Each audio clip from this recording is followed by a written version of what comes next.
Hello, everyone. I'm Sachin Jaiswal. I'm the co-founder of Kim.cc, and I have with me Jessica, part of Oneskin. I'll quickly share that the objective of this podcast is we talk about CX marvels, and Jessica is one of the marvel, and she leads customer service in OneSkin, and we've had a bunch of conversations with Jessica, and we've thoroughly enjoyed learning from her. And she has a ton of insights, and I'll let her quickly introduce herself and talk about her journey. Oh, well, back at you. Thank you. It's great to be here. Yeah, I'm Jessica Rose. I am the CX manager for OneSkin, but I've been working within the CX and CS spaces in D2C ecom for a very, very long time. Worked with and for a lot of really, really great companies, and it's totally my number one passion in life. And I love talking about just all the different amazing things that exist in such a complicated ecosystem, such as CX, in kind of like a D2C ecom space. Awesome. Thanks, Jessica, for the introduction. And myself, I'm Sachin Jaiswal. I'm the co-founder of Kim.cc. With Kim, our mission is to make great customer service accessible to all businesses, especially growing businesses. And today we are here to talk about the significance of VOC, of voice of customer in customer support, right? And that's one topic that we wanted to deep dive on, and we thought who better than Jessica, because she's been helping us, guiding us in the voice of customer product that we are building for our customers. And we've had a ton of insights that we gained from her. And yeah, we're going to straight off jump right in to this topic. So, Jessica, I'll start with this question. How specifically around harnessing customer feedback, like what are the strategies that businesses implement to capture customer feedback today? Yeah, and I think, kind of to start really like top line on this, in my professional opinion and kind of what I've seen, this really has to be like a leadership commitment top down before we even start talking about like, okay, what systems are we using? Like, how are we pulling data in? There needs to be a commitment organization wide that we actually care about this data, right? So, like, I can, as a leader, I can pull information all day, all night, right? But if leadership isn't actually ready to hear that feedback and to have a commitment to like, if we see trends, if we're tracking things, we actually want to make impactful change across the organization to help feed some of these solutions. You end up just like kind of existing in a silo, right? You're sort of what I like to call talking at a wall. So that's really where, to me, it starts. Like, it doesn't seem like it's much of a strategy, but it is. It's really about your business ethos and your internal culture as far as ensuring that everyone's committed to kind of acting on this. So that's really the first part. And then the second part, I mean, I think there's a million ways to do this, right? And that's when we start to talk about different technology and leveraging technology. But once you have, something in place that can allow you to actually look at and analyze this data, then it's about delivering that data in kind of a holistic way. I like, kind of the conversation about the difference between being reactive and proactive. So it's like, how do you take that data, not looking at it 2 weeks after it happened, but in real time, being able to be proactive and say, okay, we're seeing a trend in this problem. A really great example of this is when I worked for Quest Nutrition. All products had lot numbers, and we would, have people give feedback. We'd ask for lot number feedback if they had a problem with a product. And usually it took a lot of time to analyze that data. So we started kind of this like frontline initiative where it was essentially just like social listening, before social listening was even a thing, of like, okay, if we hear this lot X amount of times, we're going to consider that a problem, whether it's a problem or not. And we're going to go to R&D and we're going to pull top of production for that. And we're going to look at that lot. And that really allowed us to get ahead of a lot of things because, no process in manufacturing is ever going to be perfect. You get it as close to perfect as you can. But existing in this idea that, as a business, you never make a mistake or nothing ever happens. Like, it has to be the customer's mistaken, I think is where a lot of people go wrong. If you exist in a world where you can always be wrong, no matter what. Like anything, I live in a world where anything can happen. The craziest stuff imaginable, I believe it could happen. So that way I'm never kind of existing in this quiet space in my mind of like not believing something, so that I'm always actioning things. So I think that kind of, to me, again, like maybe not really a frontline strategy all the way down, but it really is a strategy in its own way because it allows you to be open and kind of make sure you're communicating throughout the business. Got it. Yeah. So you live in a world where anything can happen, and I think that is something that all business leaders should understand, whether it is tech leaders or Mhm. someone building in the retail space. Whether it is technology, technology always breaks all the time. Whether it is business operations for retail, it breaks all the time, and customer service lives in a space where anything can break at any point in time. That's very well articulated, Jessica. I would love to double click on one point that you mentioned, Mhm. um, that you have to get buy-in from your leaders, right? Yeah. Um, how do you do that? How do you get that buy-in? What do you pitch within the business? This depends. This really, really depends on the type of business, the kind of business. But I think if we talk about it kind of in like a general way, right? Like when you're working within an organization, whether or not it's really small or it's growing or it's really big, you usually have, if not like a really structured mission statement or pillars, or ideas that your company stands on, but you usually have some sense. Like, even if it's really small, let's say you're the third employee, right? You want to make impactful change, an organization that's running really quickly. You have an idea of your brand identity. At least you should. If you don't, I would suggest everyone push any leader in their organization to give them that information, right? But let's assume that you have, some kind of base of that. That becomes really easy. Like, that's a gut check as you move through CS, CX, any role and any organization of, this is who we are, this is who we want to be, and we want to hold true to that. So for me, I build a mission statement that is separate from the brand mission statement, but that is attached and adjacent. With my teams within CS, we work on it together. I don't do anything in a silo ever, no matter how big or how small. And we talk about it and we come up with something that is unique to us, that feels very real for us based on the way we work, the way we communicate. And within that mission statement, that really allows me to go back to the organization and say, we can't accomplish this, right? We can't accomplish this goal if, when we come to you and we say, hey, there's a problem with this, and you're like, yeah, whatever, like just deal with it. Like, it's not possible. So then it becomes kind of like a question of, do you want us to be able to do this? And I think in general, businesses, they care about their customer.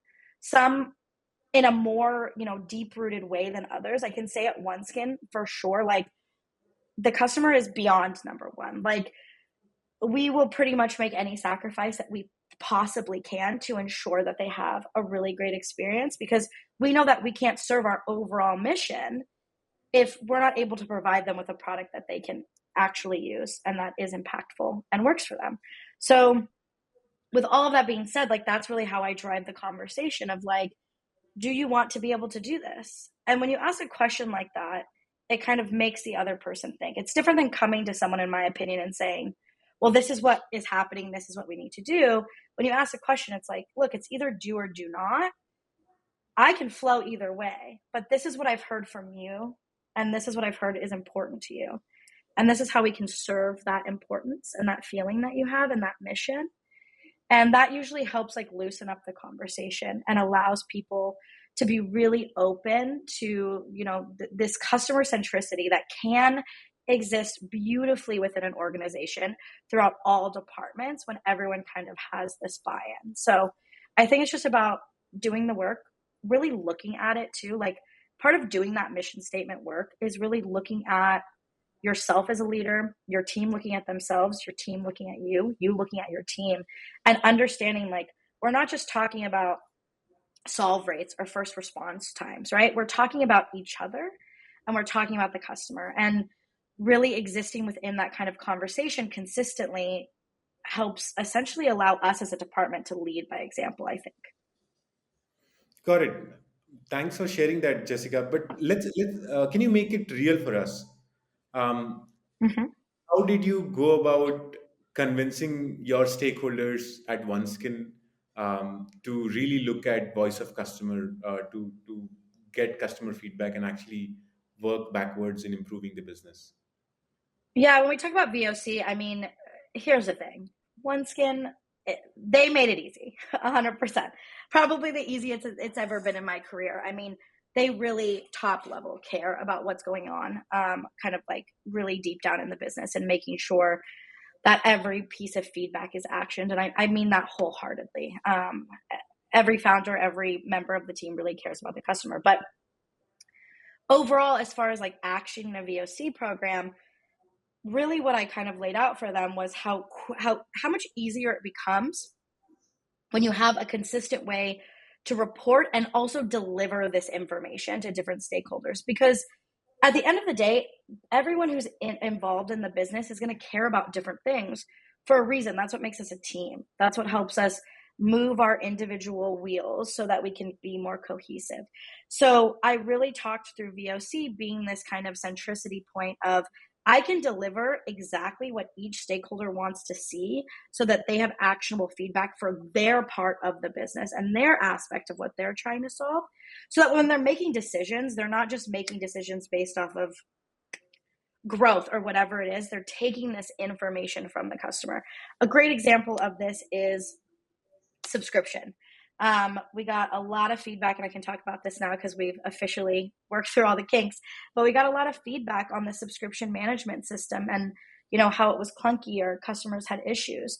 So when we talked through and delivering that feedback, ecom was able to make an active decision that prioritized the experience of that portal over any other part of making a transition for subscription. So that's where you start to see things really come together. And now we're in this stage of like monitoring the feedback to see, was this an improvement that people actually felt? Hopefully that's a tangible enough example. Hopefully. Yeah, that's a great example, Jessica. Thank you for sharing that. Yeah. Let me move to the next point. Like, how do you how can businesses leverage this voice of customer? Like, for example, to either you talked about one specific example, but in general, like, what are the different pain points and areas of improvement that actually businesses can identify and work towards improving them? Yeah, I think an obvious one is product, right? So product feedback is super, super important. And not only, you know, I like your product, I don't like your product. What's the usability of the product, right? Are there issues with usability? Are there problems with packaging? Like those kinds of things are really, really, customers are talking to you about that. Like if you have a business that has a physical product, someone somewhere is going to have a problem with it because, like I said, nothing's perfect. Like you agreed, right? So listen to that. That's kind of the first one because your product is everything, right? Like you have to have usability there. The second one that I would say is huge is your systems, right? So your website. Can people actively work through? Is the UI there? Is the UX there? That kind of thing is really obvious too. And then the third one is like, what is your shipping experience like? What's your customer journey like? From the point where they first see an advertisement all the way down to when they've ordered and they're already waiting for their order all the way to post purchase. I think shipping and carrier in general is like really, really difficult because especially if you have like a large order volume, it's easy to like get complaints and say, okay, maybe we've had, excuse me, 250 complaints about this carrier or this issue with tracking. And then, someone will run the data and they're like, oh, well, it's only like 1%. So they're like, we don't need to worry about that. It's a waste of efficiency. It's not a waste of efficiency. Look at that. If you have customers coming to you over and over again, and they're like, I have this problem, big or small, I guarantee you it's going to become a larger issue some way, somehow. So really look at that kind of small leg data and figure out like, why does this keep coming back up? So I would say that those, to me, I mean, there's a lot of different things, right? Like, how do they feel about support? How do they feel about the way you represent yourself as a brand? All of these different areas, but I would say those three are really huge. Your site, your product and the experience for the customer actually getting the product in their hands. Awesome. Thanks a lot for sharing that, Jessica. I'll move on. Can you also share examples of organizations, companies that have actually successfully integrated customer insights into their customer support operations, for example? Yeah, I mean, I think the most obvious one is my absolute favorite is Chewy.com. I mean, in general, like I could talk about Chewy.com forever because I am a customer of Chewy.com, number one. And I don't know that I've had a better customer experience, not just once, but every single time I talk to them, which is honestly not very often because they're really good at making sure you get what you need all the time. But yeah, I mean, they're known for VOC. Anyone listening, if you don't know about how they organize their voice of customer team within their CS operations, go look at it because I'm going to butcher it. It's really really interesting the way that they've kind of gone about this. But they care so much about voice of customer that they have like a whole team dedicated. And what I love about that is technology is great. We love technology. It helps increase efficiency. But to me personally, in my ethos, there has to be this kind of meeting point between technology and humanity. And in my, world, technology is there to make humans better, not to replace them. It's there to help serve them and make their jobs and their lives, so much easier. And it's incredible what they do because they leverage technology in a really beautiful way, but they also have dedicated this whole team to voice of customer because they understand the importance. I mean, one of the best feelings that I love is when I look at a system and it tells me, like, serves me what the customer is saying, and I'm like, oh yeah, I already felt that. Like, that's exactly what I felt. There are those times where I'm like, whoa, that came out of left field, which is also super helpful. But there's nothing better than being like, okay, I knew my customer.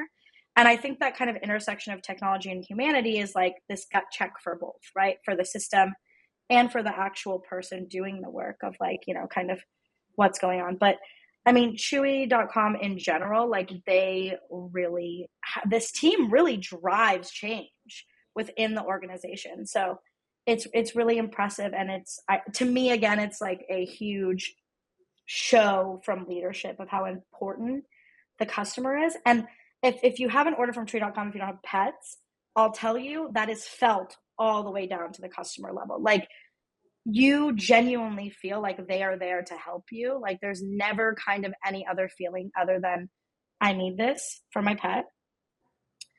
I need to get this done. And they're like, yeah, like, we'll help you right now, like whatever. And I have this really great story from Chewy.com where I adopted a dog and they sent me a hand painted, I want to get up and get it, but it's a little bit far, portrait of my dog. And I reached out to them and I said, what did you like commission this? And they're like, no, we have someone on staff that does this.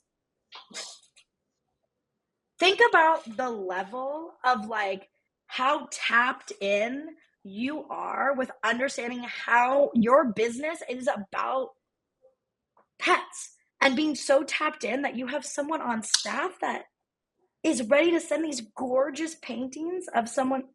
That is another level of really committing to your customer and understanding your customer that I think is born from the voice of customer for sure.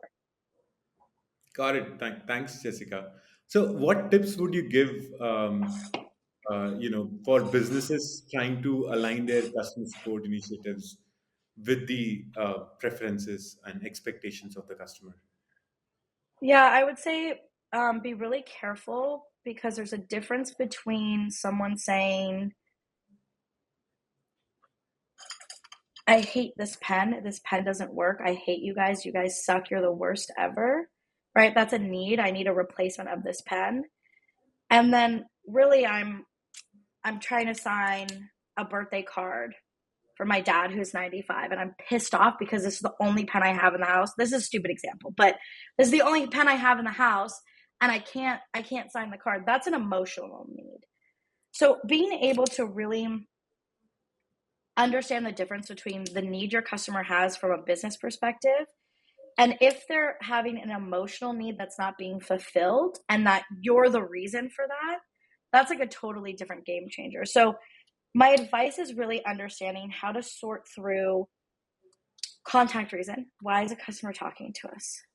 And really getting to the root of what do they need from us, right? A customer can say all day, I'm super freaking pissed because my subscription portal isn't working. Like, what the hell, right? But getting to the nitty gritty of like, oh shoot, like they're leaving town in 2 days and like they're not going to get this in enough time, and like that's causing them anxiety. Like, what can I do to solve that problem, right? I can solve the obvious problem. I can fix their subscription portal. But does it solve the larger issue here, which is that they're going to be without product? That's what we really push from a voice of customer perspective of understanding. Another great example is like with product usability. Don't look at people just saying, I hate your packaging. Why do they hate it? Do they have trouble opening it? Do they have arthritis? Do they have issues with their hands? Is something going on that they can't use this? Because sometimes customers will tell you and they'll talk to you, but other times they won't. So really being able to dive through that data and think about how difficult that is for any organization, small or large. You have to really, number one, trust your frontline team. And number two, you have to be able to look at the data, not just from a like, we had 50 people reach out because of XYZ, but we had 50 people reach out because of XYZ, and here's what they said. And that's where, to me, voice of the customer really comes into play. And sometimes I see this done really poorly, where companies will build VOC platforms and it's essentially just like I said, contact trends. We're not getting to the point of like, what are people saying? Why do they care? And that is the question that when I look at any data, why do they care about this? Why should I care about this? Because that shifts the thought process and the conversation very quickly. So my advice is to not just look at trends and numbers overall, but to really look at what your customers are saying and how they're saying it. Be careful not to rely on just a general sentiment tag that some system somewhere has decided a customer feels good or bad about something. Like, really, really look at it. Awesome. Thanks. This is really insightful, Jessica. Thanks for sharing. Um, I wanted to double click on the next segment, which is how do you empower teams with customer insights, right? And more specifically, like what role do the frontline employees play in gathering customer feedback or even like acting upon them? Yeah, I mean, they play the largest role, right? Than anyone. They're the ones that are interacting with the customer the most. So, I mean, this is like, to me, the biggest question of all, because in my world, in my ethos, everything I do is for my team. If there's a piece of, this is a great example, if there's a piece of technology out there that is like amazing and it's going to increase efficiency and it's incredible and it's well priced and it's perfect and I'm in love with it, and then I take it to my team and they're like, yeah, we can't use this. And I look at it and I'm like, oh yeah, like this is really difficult to use. It's out, right? Because they're the most important, like their lives, I exist to make their life easy. And I can never lose sight of that. I have to make sure that everything I do is optimizing their ability to do really, really good work, because they're there, just like you said, to be frontline to help the customer. And the easier we can make that for them, the better off we are. So, number one, that's the first thing. And I feel very lucky because my team, it's give and take. My team sees that. And so, in return, like any relationship, they are really, really, really good at communicating. They're not afraid to talk. If they see something, they're like, what the heck is going on with this? They're not just sitting there answering a ticket and not coming to us and saying, hey, we noticed this. So they flag a lot of issues that we're able to solve before they become real problems. So when we're talking about voice of the customer, we're talking about two prongs here, right? We're talking about technology and we're talking about the team. The team is going to catch some things before your system for VOC ever does. Sometimes your system for VOC is going to beat them to it. But either way, you have these two prongs working together. And that's how you're getting information to the surface as quickly as possible. Because as soon as my team sees something that they're like, this is weird, they're like, hey, look at this, please, ASAP. And that comes from building trust, right? So this doesn't happen overnight. You build trust, you build a relationship, you have to prioritize your team and your relationship with your team, which in a fast moving organization, I think sometimes is difficult. My team and I, we spend a good amount of time together. We play games, we chat, we check in.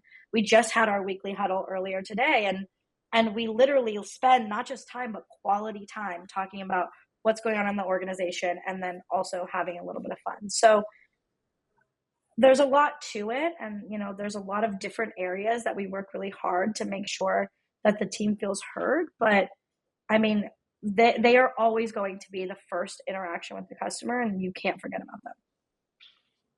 Got it. Got it. Let's talk a little bit about the role of technology, especially in uncovering the voice of the customer, Mm-hmm. right? Um, Especially with the age of AI, how AI powered analytics can help, or what are some of the successes and challenges with a tool like that? How can people use sentiment analysis tools? What's your experience with it so far? There's a wide variety of things out there, right? I think is what becomes for what has been, I should say, in the past. The problem for me is it starts to become like a little bit noisy within the space. But again, when you have checks and balances of like, okay, what tool is really going to work for us? Which I said, my number one check and balance is can my team use it? Is it going to be good for my team? These answers, yes, let's try it. But I mean, it's huge. Like a lot of this AI powered technology, again, can serve you trends faster than any human can, anything can. And that's where we start to have this kind of like game changing area is that first prong, right? Is when I can log into a system and I can look and say, okay, shoot, like this is what we're seeing today, right now, live. Is anything different than it has been in the past? We had this experience, right, when we were testing with Kim, where you guys sent me a report and it basically said, like, hey, you have this problem. And I was like, do we have this problem? And I was like, oh my God, we do have this problem, right? So, what probably in an hour later, 2 hours later, I would have seen that was 2 hours that I saved because I was like, wait, let me look at this and really dive in. So that's where we talk about like real time solutions and being able to solve problems for customers before it affects a larger number of customers.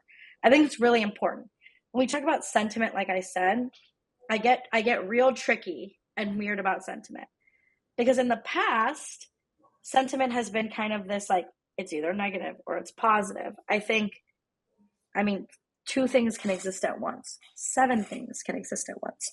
What do you do with a ticket that I'm pissed off and I hate you in the beginning? In the middle, I'm like, hell yeah, you guys are heroes. And then I look and you charge me 6 times and I come back and I'm like, I hate you again.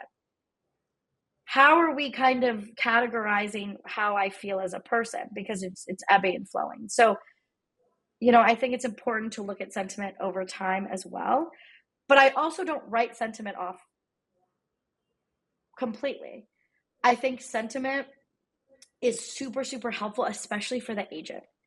For the agent coming into a ticket, if sentiment can be defined, and at least defined successfully a certain percentage of time, right? They go into it and they're like, oh, okay, I know this person is like already feeling negative. Let me start to put my de-escalation hat on already and have that mindset.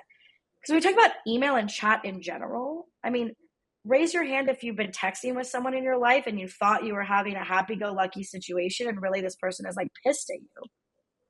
Like sometimes it's hard to ascertain things via text. That's why telephony phone is a lot easier sometimes in that way. But that sentiment analysis can really help serve the agents in approaching the ticket a little bit differently and for you to understand how your customers feel overall about you too. Got it. Yeah. So emotion is sentiment is a spectrum. It's not just positive and negative. Yeah. Great way for me. And secondly, AI can help accelerate what you do and can help you figure out things much sooner. For example, if something is breaking, you will get to know it immediately on a real time basis using AI. Absolutely. And if you do detect it, there is scope to actually prevent it from happening, and that's a great customer experience that you can deliver or prevent something from going awry. Yeah. That's the goal. Yeah, awesome. So I would also love to understand some of the innovative ways in which businesses can use technology to personalize customer support interactions based on voice of customer. Yeah, that's a really good question. It differs so widely and it's on such a broad spectrum, right? But I think in general, when we talk about VOC insights, excuse me, on a very macro level, right? You start to have this like umbrella understanding of what the different issues are that are kind of happening all the time. Look, let's be honest. You can't fix everything within your business in a click of a finger, right? Like if you have a product packaging issue and you have a bunch of product already made, you're going to have to wait a certain amount of time until you can kind of make a change, right? So it's about understanding like because of this VOC, I know customers have a problem with this, right? So I'm not going to be all crazy and ask for all this information about something I already know is an issue, right? So that's another driving force, right? Is like it helps you communicate with your customer on a level of reality, I guess is the easiest way to say it. And it helps your team really interact in a way that's meaningful and impactful and that doesn't waste the customer's time. That's the other aspect of this is like I'm really big on not wasting the customer's time or my team's time. Sometimes you have to a little bit. Sometimes you don't know what's going on. You need information from them. But if I already know that this is tracking and trending, right? Like that technology's already told me. It's served that information. We've confirmed, we've tested. Let's just get down to the business of it and get this person a replacement, right? Or a refund, whatever it might be in this case. So I think that that is a huge one. It changes the way that you interact with all of your customers in your ecosystem as a whole. Got it. Yeah, totally second that. I think even in my previous role, where I used to lead customer support in a food delivery company, Yep. Swiggy, and we used to get like 1 million tickets a week. One Yep. of the things that we used to do there was we had this score called Triple C, which is crazy compounding experience for a customer, right? And what we used to do was we used to track if there are customers that have actually had prior bad experiences, and then use Mm-hmm. that as a signal to customize to personalize the experience for the next time. In case if the customer already has had a bad signal, has had a bad experience, use that signal so that you're more empathetic to that customer, and just present it to the customer support team. So how they interact with the customer is actually different, right? Or for example, if the customer has given a particular feedback about something, just keep it on the top, and the customer support agent can actually use it when drafting a response that, hey, I know that you've talked about this, and we are in the process of fixing this issue. Yeah. Etc. Super helpful. That's great. Yeah, yeah. So these are some of the things that even we've seen, businesses do at scale and can actually Mm-hmm. deliver a great customer experience. Because at the end of it, a company that establishes the best relationship with their customer is the one that wins. Amazon calls itself the world's most customer centric company, and they make a killing. For sure. Yeah. 100%. And Yeah. I think when companies do this genuinely too is kind of where the key is. So, to your point, when you're really small, it's really easy to have individualized conversations. When you get bigger, you have to have systems in place that allow you to have really quick insight into how your customer feels, how they felt in the past, and how you can kind of approach them. So, yeah, I mean, that's brilliant for sure.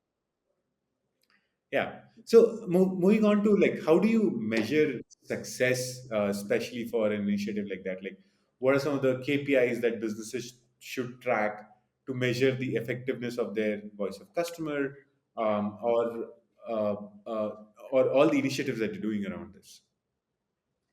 Yeah, I mean, this is gonna differ by every single business, right? These KPIs are gonna be vastly different depending on what kind of business you have, and what your like goals are for your particular business, as far as OKRs and KPIs for the entire company. But I think in general, it, like CSAT would be a bad one, right? Or like NPS. I would say don't measure those things to understand if your VOC program is successful.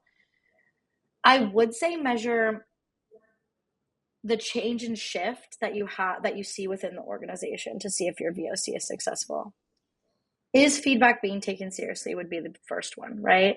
Is it impactful, and are people actually moving across the organization with this voice of customer in mind? If the answer is yes, I would absolutely measure that successful. If you can't break that barrier, you're already failing, right? Because you can't help your customer if they're telling you things that you can't get fixed. So that's really the first thing that I think is going to be the most key. But when we talk internally with NCS, it becomes much easier to measure, right? Like if customers are coming to you and they're having these problems and you're able to solve them very quickly, that's immediate success. All of those things feed into these overall umbrella goals of the company. And that's what I'm looking at to measure my own success, right? Is like, are people hearing me? Do people care? To keep it plain and simple. Are customers feeling an impactful change of feeling heard, being heard, right? And then the third thing is this feeding our overall goals, not only for the year, but in general? And I can't share those things. Obviously, I want to because it would help it make a little bit more sense. But I really am looking at this from like a whole business perspective of this voice of the customer program really serving us, of course, and the customer, but the business as a whole. Yeah. Yeah. So eventually, the objective of any voice of customer program is to make sure that that this feedback goes to the business and that they act Yes. upon it. And something improves in the business. So at the end of it, everything that you said, whether it is about measuring whether the feedback is being heard, or it is about whether they're making a change, or is it about um, whether the organization's goals are getting met because of working Yeah. on these things. Perfect. Yeah, it's hard. It's like, I have to dance right, but like the TLDR really is, if this program exists only within CS and CX, it's not a real program, right? That's just like, and you can still use it. You're still tracking and trending and understanding your customer. Nothing wrong with that. But I would argue that that's not voice of the customer, because the only one that's hearing them is you, and the entire organization has to hear them. Yeah. To your point. And on that note, I also wanted to touch upon one point that we discussed earlier, which is how CSAT is, whether or not this is a good indicator of the pulse of the customer. And would love to get your take on what do you think about this metric and how should it, what should we do about it? Yeah, I feel really, really strongly about things like CSAT and NPS in general. Anything that kind of is like a survey. Look, I think CSAT is good to have. It's institutional data. I mean, people have been measuring CSAT forever, right? But we run into a problem in which, I mean, I don't think there's any organization that is getting 100% response rate for their CSAT surveys. If you're out there and you are one, please DM me on LinkedIn. I'd love to talk to you about what you're doing and pay you a gajillion dollars to replicate it. But because you're only getting a certain percentage of responses, you kind of have to decide for yourself as an organization if that has statistical significance. And this is not always something that is easy to do. If you reach a number that is statistically significant and you feel comfortable saying, okay, yeah, we're going to judge this as significant and we're going to say that this CSAT is good, great. Are you hitting that statistical significance? I mean, our CSAT response rate, every organization I've ever worked at, really, really fluctuates. And I actually don't have a problem with this. Again, I want customers to do as little work as possible. So we change it up, we change the times, we test what will make it easier for them. And if they reply, they reply. If they don't, they don't. I'll tell you right now, we look at every piece of good and bad feedback because I think it's important to understand what people are saying. But when we talk about having a score of like, let's say 98%, like, do we really? You don't know. Same thing for NPS. It's like you have these kind of arbitrary numbers, in my opinion, that are giving you a sample of how people feel, but not a good indication of how people are actually existing within your ecosystem. And that's where things like voice of the customer to me are more important. Like I care way more about what my VOC data is saying than I do about what CSAT is saying. I still look at it. We still reply to every single person. But I think that CSAT is a dying metric. I think to me, NPS is already a dead metric personally. I don't look at it. I don't care about it. Like, I have a team that reviews that data, but I don't really take it to heart. CSAT, I think, is going to die out. And I think we're going to have a new way of looking at statistically how customers feel about the support they received. I mean, not to mention that you sometimes get like bad and good ratings based on not support, right? So now that data is even skewed even further where someone's like, oh, well, like, I didn't get my package. And it's like, okay, yes, that's really a metric on the business. That's arguably more NPS, right? That's not a measure of how well you're doing as a support organization and agent. So when you have things that are skewed like that, it starts to be like, do we even work towards this? Because it might not be relevant. Yeah, yeah, I totally hear you, and that is one of the reason why we introduced this AI CSAT, estimated CSAT, and Yep, I think the objective was to capture 100% of the feedback instead of indexing it only on customers that are pissed. And I seen that at scale that most of the customers who give you a rating for CSAT are the ones who are pissed. Or there is totally. another way of gaming this system. And at scale, we had seen like only about 15% of the customers would actually give a CSAT score, right? And you don't really know the pulse of the customer by getting the CSAT. And in It's really addition, low. a lot of the times agents game the system by actually soliciting feedback when they know that the customer interaction went great, and then they game the system Yeah, to over their CSAT, and it's really possible to manipulate this rating. But and I totally hear you and second you that it is time that we revamp it, and we will see a new benchmark of how this is how a customer satisfaction score is being measured. But it should not. It should definitely be something that can't be gamified and can actually be done implicitly rather than explicitly.